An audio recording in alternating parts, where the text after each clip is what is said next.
bespreken we in dit wetgevingsoverleg de verlenging van de leningen die aan respectievelijk Sint Maarten, Curaçao en Aruba zijn verstrekt ten tijde van de COVID-pandemie. Of eigenlijk nog preciezer, het feit dat de leningen niet dit jaar nog in zijn geheel worden terugbetaald.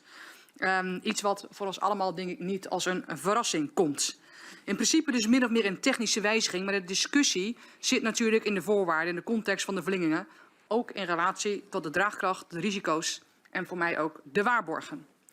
We hebben in deze commissie veelvuldig stilgestaan bij de economische situatie in de landen, in de impact die niet alleen de COVID-pandemie gehad heeft, maar ook de oorlog in Oekraïne en de energiecrisis.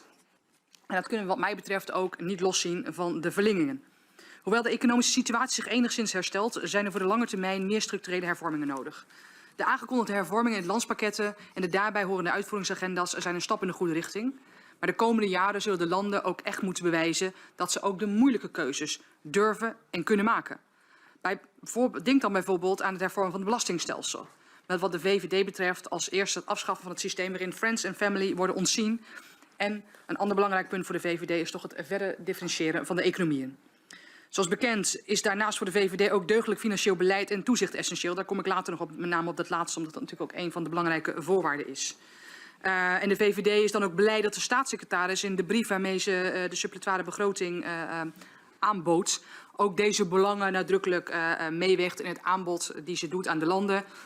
Ook in relatie tot de looptijd, de gehanteerde rentepercentages die al naar gelang er betere afspraken zijn, ook gunstiger worden. En nogmaals, ik ben vooral heel blij ook dat daar toezicht een prominente rol in speelt. Dan voorzitter, Aruba. Ik heb in de brief van de staatssecretaris gelezen dat er nog geen akkoord is bereikt over de Rijkswet. En voorzitter, het geduld van de VVD begint inmiddels echt op te raken. En eerlijk gezegd neemt de irritatie hierover ook toe.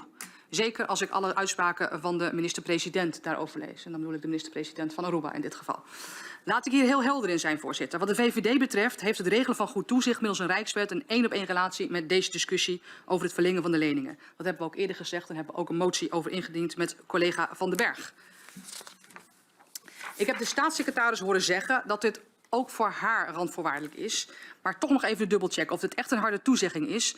Want er wordt nog wel eens geschoven op dit dossier. En als ik de berichten in het Antilliaans Dagblad mag geloven, dan zou er toch al een soort hybride oplossing aanstaande zijn. En ik ben toch wel heel nieuwsgierig hoe dat er gaat uitzien. Kan de staatssecretaris daar wat over toelichten?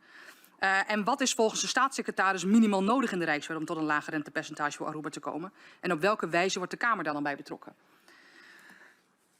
Voorzitter, ik ben hier zo streng op en dat is niet omdat de VVD nou al graag streng wil zijn of dat we al die vinkjes graag willen zeggen. Maar omdat ik er echt in geloof dat die hervormingen essentieel zijn ook voor de mensen in de landen zelf. Want alleen door die hervormingen zal er duurzaam ruimte komen voor die economieën om te ontwikkelen en om verder te groeien.